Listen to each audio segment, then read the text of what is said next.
Okay, so it's time to look back on the movie year 2013.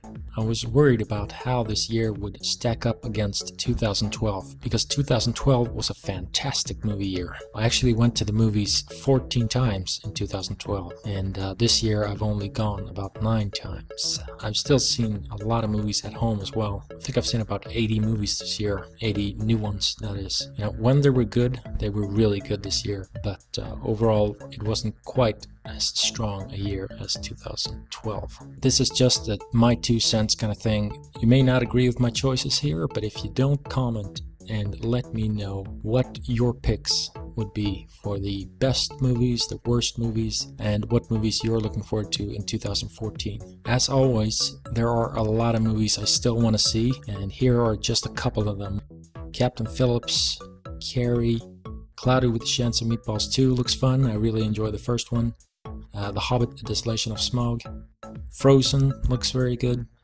Horns, that's a very promising horror movie. Insidious Chapter 2. Nymphomaniac, Riddick, The Wolf of Wall Street, and You're Next. First, some honorable mentions. I've picked 10 of them, and we're just gonna run through them quickly, so here we go. Honorable mention number 10, Prisoners. Great thriller, very gripping, very powerful. Great performance from Hugh Jackman, indeed. Give that man an Academy Award. Number 9, The Conjuring. Great horror movie from James Wan. Probably my second favorite right after Saw. Not a fantastic movie, but a very, very enjoyable horror movie, and I really, really respect it. Honorable mention number 8, Lords of Salem. Some people hate Rob Zombie, some people love him. I like him, especially when he does original stuff, and Lords of Salem is very, very uniquely Rob Zombie. Creepy movie, great vibes, very cool. Number 7, Side Effects. Great thriller starring Rooney Mara and Jude Law. Great performances. It's an intelligent, dramatic thriller with a lot of twists and turns. Then we have ABCs of Death. Great horror anthology. It has sex, it has violence, it has comedy, it has everything a horror movie fan should love. Number 5, Jobs. Yes, that Jobs with Ashton Kutcher as Steve Jobs. A very, very surprising biopic. I enjoyed the hell out of this movie. It was a feel-good movie about a very, very troubled man with a very, very creative mind. Then we have The Lone Ranger. Yes, seriously, The Lone Ranger, the Disney movie starring Johnny Depp and Armie Hammer. Great adventure action movie for the whole family. Johnny Depp is awesome, and it's Gore Verbinski's best since the first Pirates of the Caribbean probably, even though I really liked Rango too. Alright, next one is going to be Curse of Chucky. Great sequel. Awesome Child's Play sequel. This is a return to form. It's really dark. It's got a great combination of blood and suspense. It's just awesome. Honorable mention number 2, Evil Dead. Yes, Evil Dead did not make my top 10 this year, but it was so very close. So very, very close. Great remake. It sort of sits on the foundation of the original, but then it goes off and does its own thing, which is amazing. It's full of practical blood and gore. Great, great stuff. This is how you do a remake. I'm really glad that we don't have some jerk off trying to play Ash. Only Bruce Campbell to play Ash, and I hope we see Army of Darkness 2 happen for real. Honorable mention number 1, Crystal Lake Memories, the complete history of Friday the 13th. This was actually my number 1 movie of the year, but since it's a documentary, I kept it off. I didn't want it to be number 1 for this video. It's a fantastic documentary though. It is pretty much the final word on all things Friday the 13th. 7 hours long, in-depth interviews, fantastic photos. If you like Jason, you have to see this documentary, period. It is absolutely amazing. One of the greatest documentaries I've ever seen in my life. Okay, those are my honorable mentions. Let's get to the list. Number 10 is Kick-Ass 2. Kick-Ass 2 just works for me. It just totally works for me. I feel like this is a great spiritual successor to the first one, and it's just a great popcorn movie, you know? It's just fun. I had so much fun with this one. It might actually be the funniest superhero movie I've ever seen. I don't take that lightly. It's packed with humor, it's got tons of gore, we see more of Hit Girl, just a truly, truly awesome movie. It really, truly lives up to the name, Kick-Ass. Heard a lot of complaints about the violence, that it's just this bleak, raw, and nihilistic kind of movie, but really it's just an action popcorn movie. And action popcorn movies should be able to be violent without us having to tear them down. It's just entertainment, nothing more. This movie knows exactly who it's catering to, an adult audience that enjoys some dark, twisted humor, and that's all it is. It's not meant for kids, but if you are the age-appropriate audience for this movie, then I am sure you will enjoy it, especially if your sense of humor is as sick as mine is. It stands toe-to-toe with the first one. I like them about equally, and what I mean by that is I love them both. They're both great, great movies. Number 9 is a movie I was looking forward to, and it just paid off in spades. Oz the Great and Powerful. You may disagree with this one. Personally, I just loved it. I think it was great. I know this is pretty much Army of Darkness done twice. It's almost exactly Army of Darkness, but with different characters and in a different setting. But you know what? I don't really care. Sam Raimi was able to take 3 different types of stories in this film. Disney movie, the Frank Baum movie, and the Sam Raimi movie. And he manages to combine all 3 of those in a very, very successful way, in my opinion. I was really impressed by it. It really has some teeth, you know? It's a really, really sort of intense PG-13 movie. It's not a horror movie, but I was really surprised by how powerful it was, you know? Oz the Great and Powerful is a great title because I really felt like it was a really powerful experience and a great movie. It juggles action, drama, comedy, and even some horror in there, you know, some slight horror elements, and it doesn't collapse. I love a good popcorn movie, a good action movie with some humor, but I'm always surprised when there's a little bit of pathos in there, when there's a little bit of drama, not too much, but just enough that you really care about these characters and really care for these characters. And I think that's what really, you know, made it work for me. I was really invested in the characters, as stupid as that may sound to some, and I really enjoyed it. It was a great movie, and I think it's proof that it doesn't have to be R-rated all the time, and it can appeal to the entire family and still work. It might be too intense for the absolute youngest children, but if you're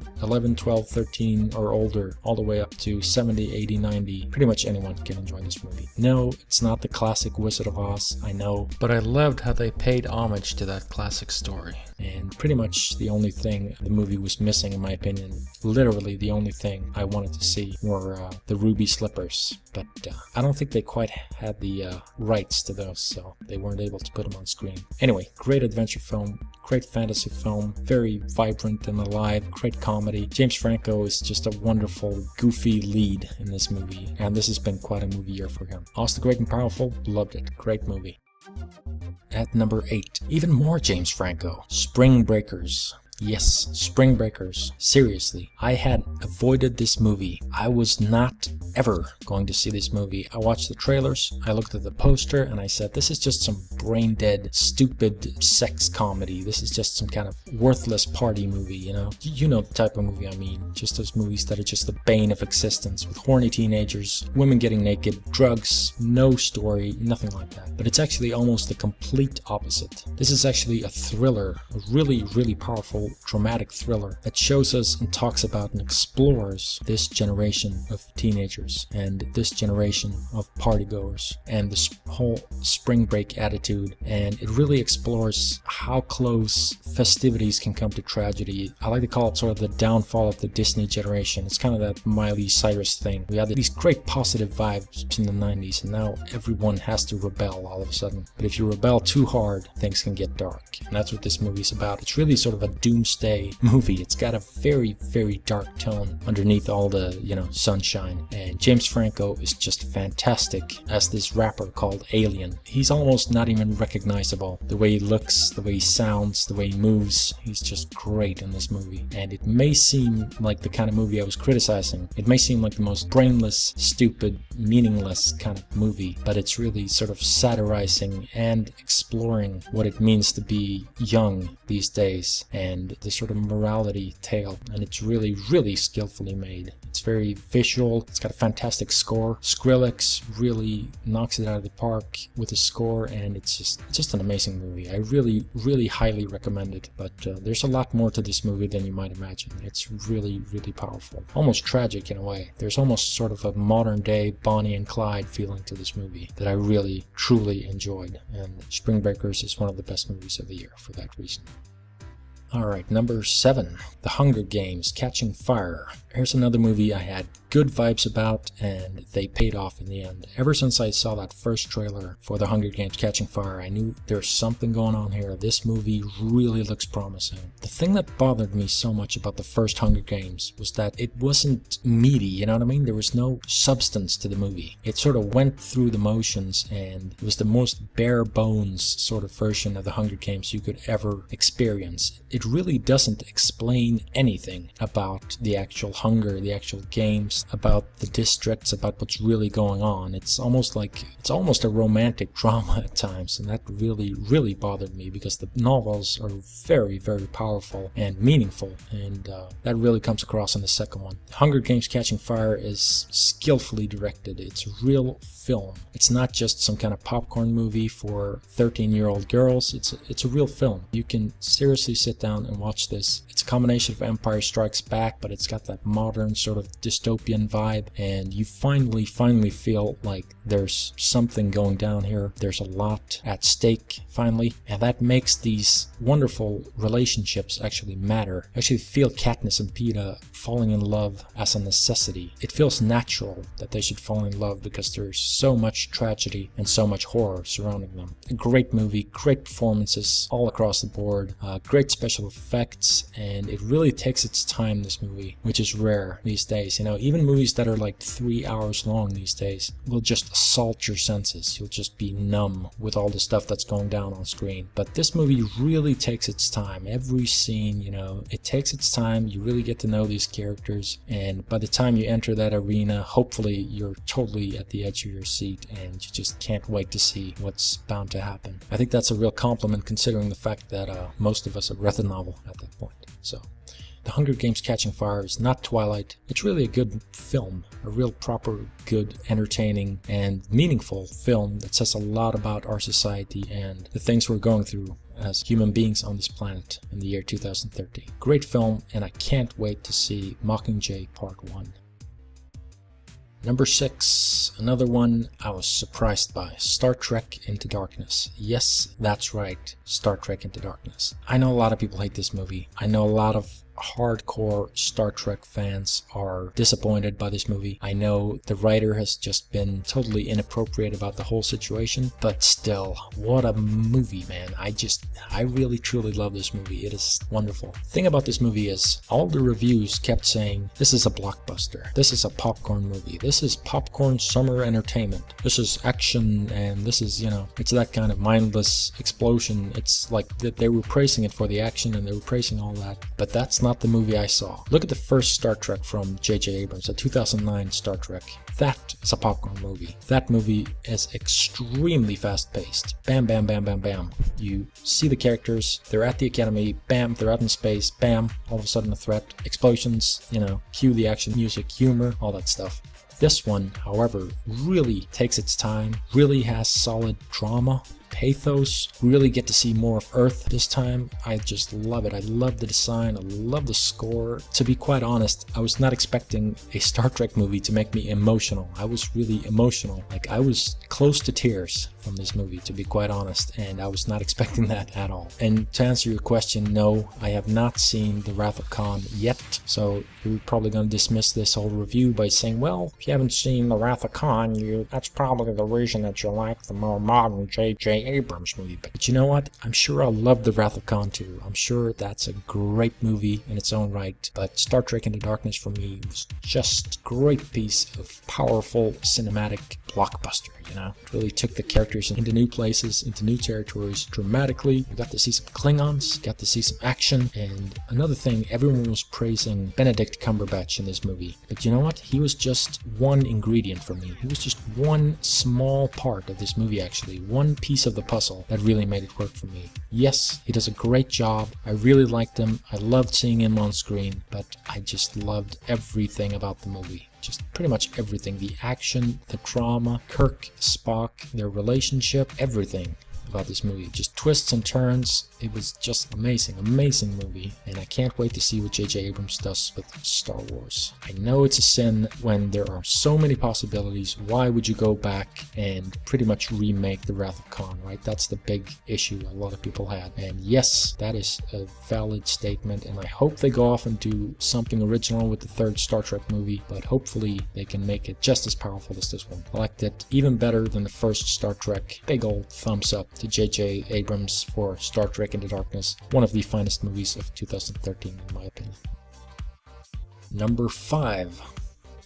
Mama. This is one of the finest horror films of the year in my opinion. However, I haven't seen a ton of horror films this year, so that might explain it, but I was just knocked on my ass by this movie. I don't know what happened when I watched this movie. I can't explain it, but I was so riveted, so gripped, so hooked by these characters. It really felt real and genuine, and I really just connected with these characters, and I cared for them emotionally. I was right there. I was invested. I was caring about these characters, and I was hoping everything would work out for the best. And that's when the movie really truly works and has its hooks in you. That's why the horror aspect worked, I think. The horror aspect of this movie scared the living shit out of me. I'm not exaggerating. I was terrified by this movie.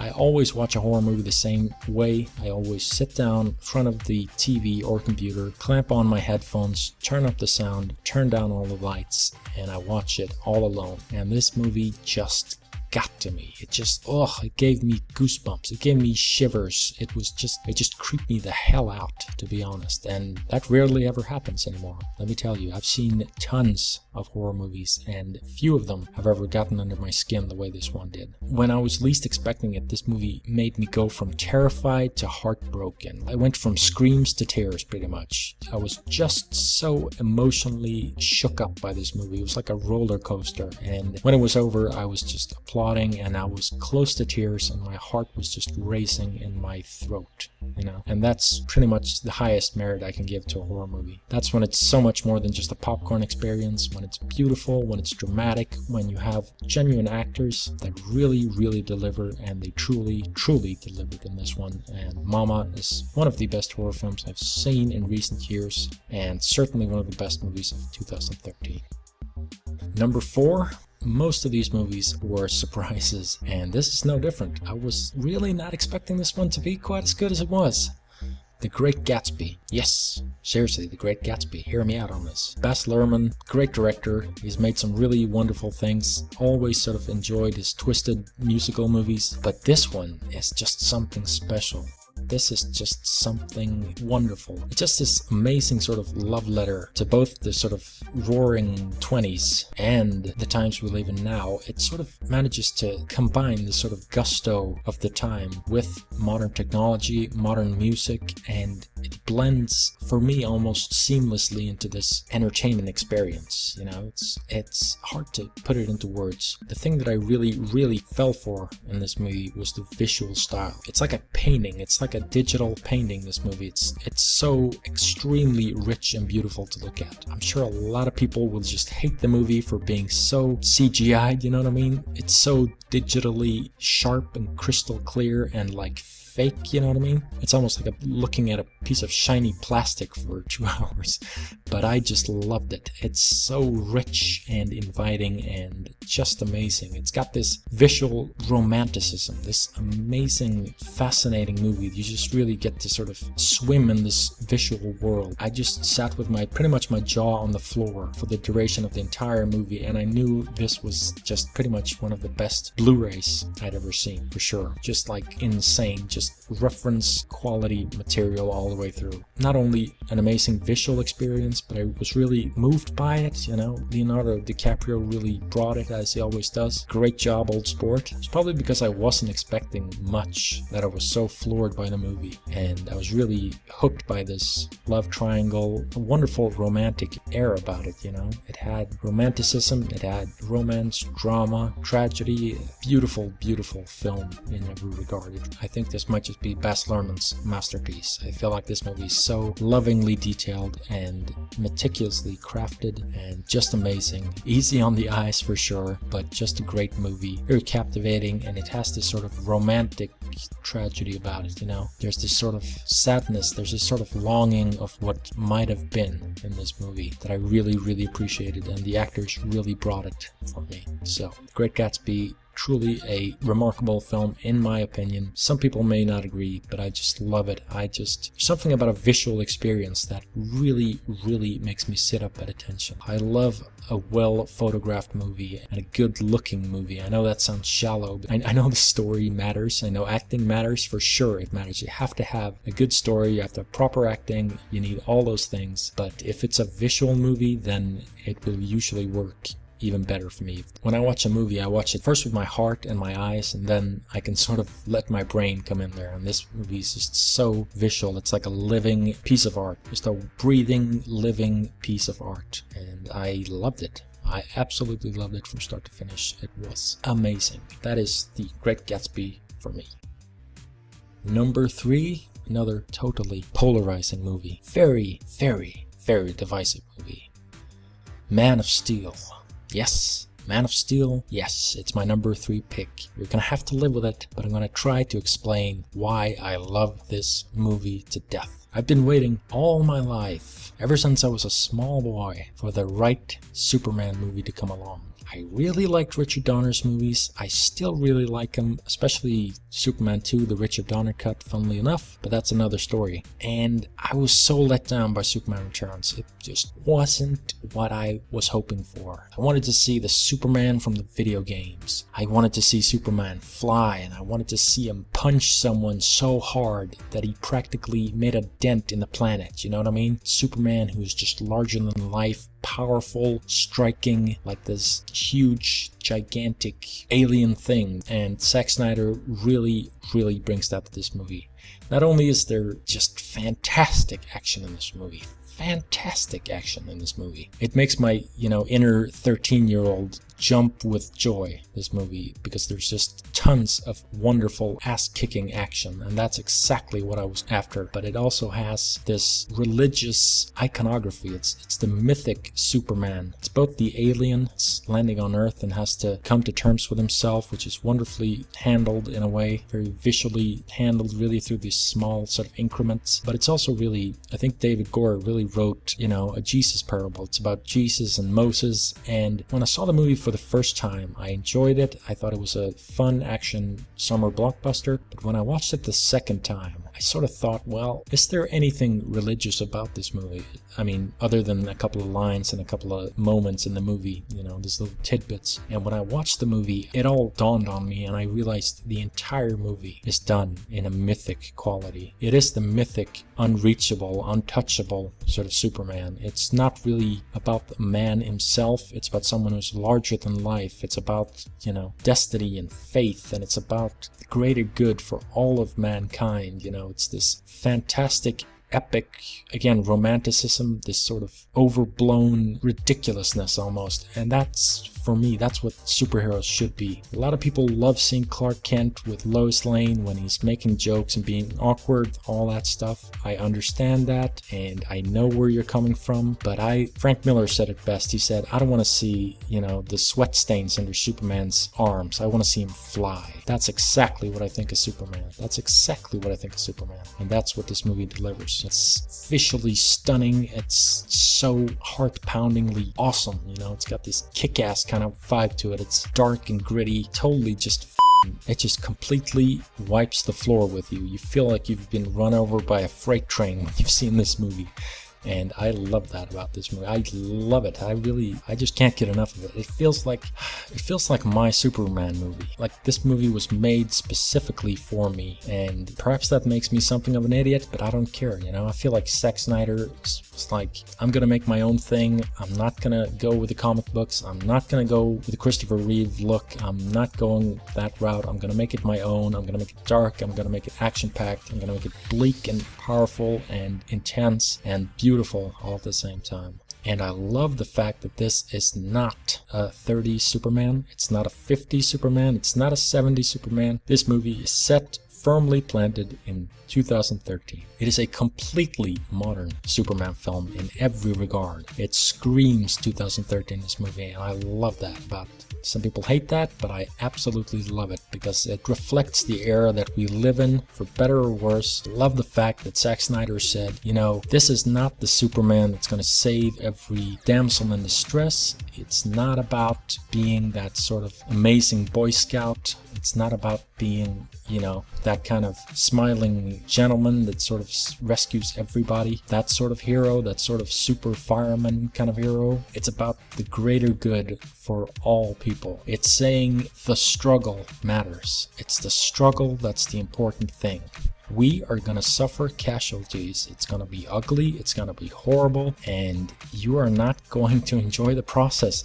But we will not give up. I will lead the way by not giving up. I will try to do what's best for the people in the long run. I will try to do what's right, and it's gonna be tough, it's gonna be difficult, but it's about what's right for the greater good of the human race. And I think that's really something you can strive behind. It's the mythic Superman, it's the symbolic quality. It's not about every single person, it's about the greater good. That's what the movie is about. That's what the movie aspires to do. And I love it because it says, you know, we're human. It says we're fragile, we're human, we're gonna make mistakes, especially when you're new to something and you're trying to inspire good and you're trying to do good. You are going to fail. There are moments when you are just going to doubt yourself and you're going to have to make horrible decisions, but you're gonna keep on struggling. You're gonna keep on fighting, and that's what matters. That's the point of the movie. And I think that's even better, much better actually, than if the movie had just been, you know, oh, it's okay, you know, I saved everybody, not a single casualty,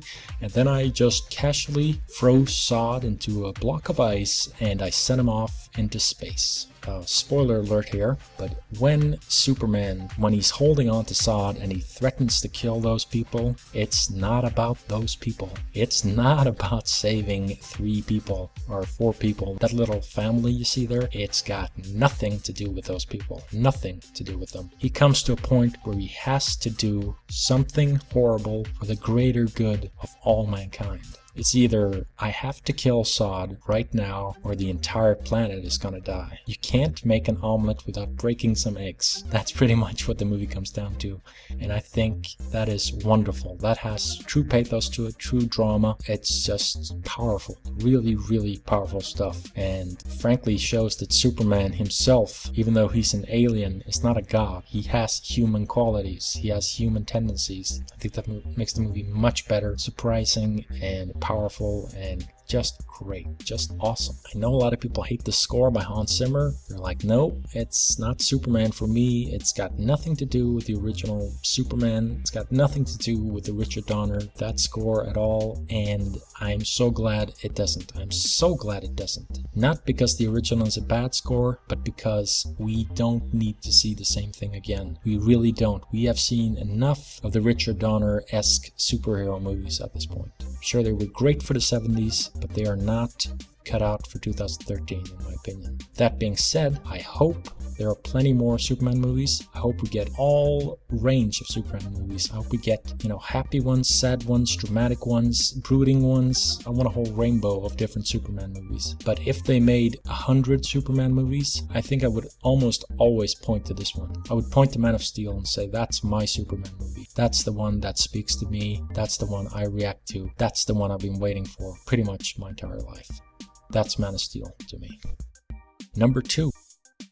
Elysium, another movie that just came down like a ton of bricks and just socked me right in the chin and knocked me on my ass. Elysium was fantastic.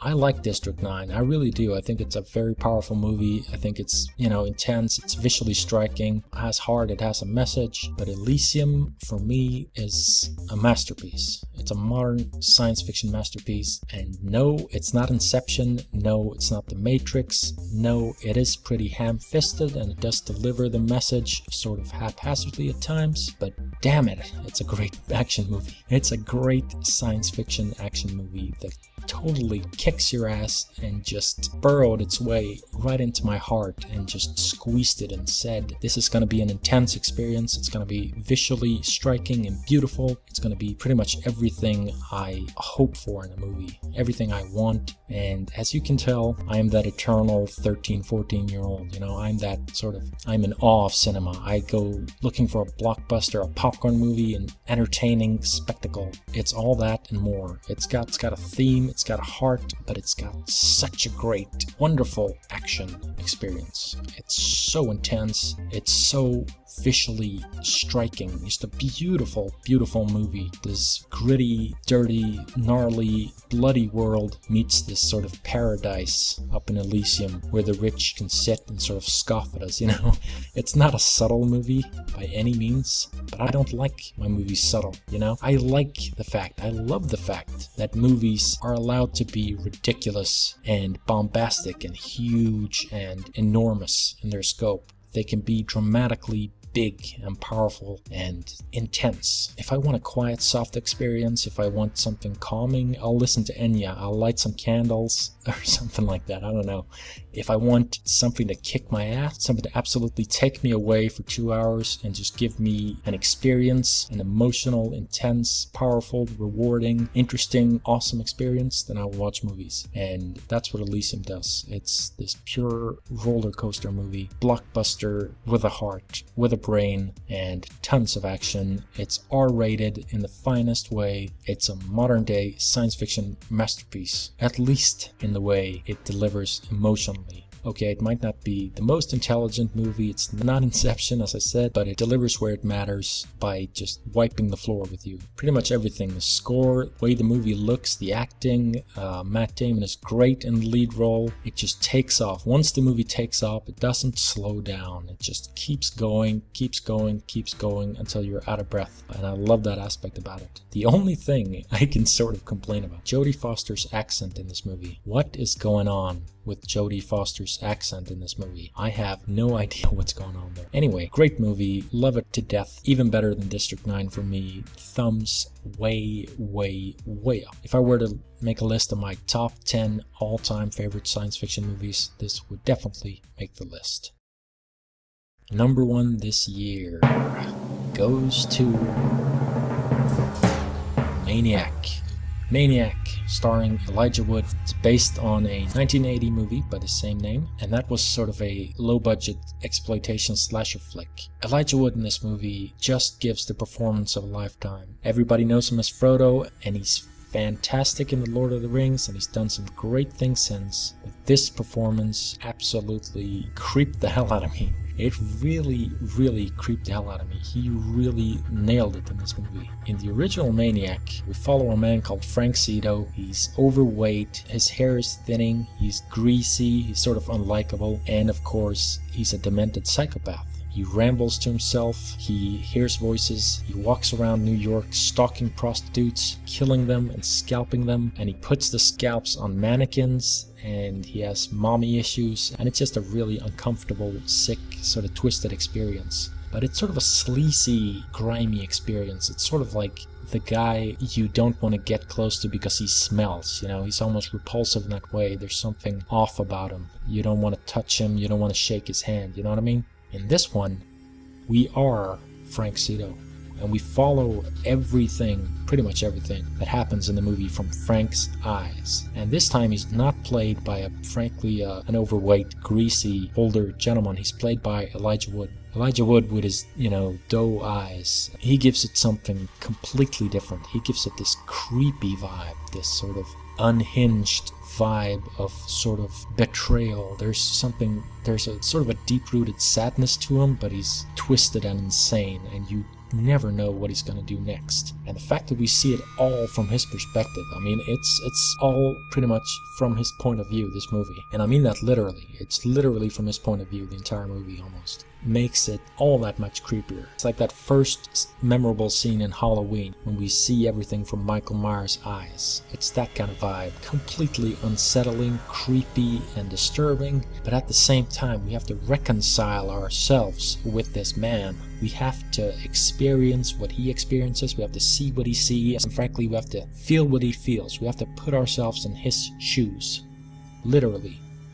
And that makes this movie so much better. It gives it this very interesting, this quality of participation, this feeling that you have to be this man and you have to experience everything that he experiences. And it's so creepy and so disturbing, but it's so kind of sad, and he's like one of his own broken dolls in a way. It's just a great horror experience. It's a great slasher movie. It has all those qualities to it, but there's something more. There's a real, I don't even know how to describe it, you know, you just kind of have to experience it for yourself. It's intensely unsettling. And not just because of the gore, but the actual psychological quality about this man. You know, I wrote in my review, you are Frank Zito, you are disturbed, you're sick, you're twisted, nobody understands you, you sort of collect these women, you collect these mannequins. All of a sudden, you meet a woman who's a photographer, she becomes interested.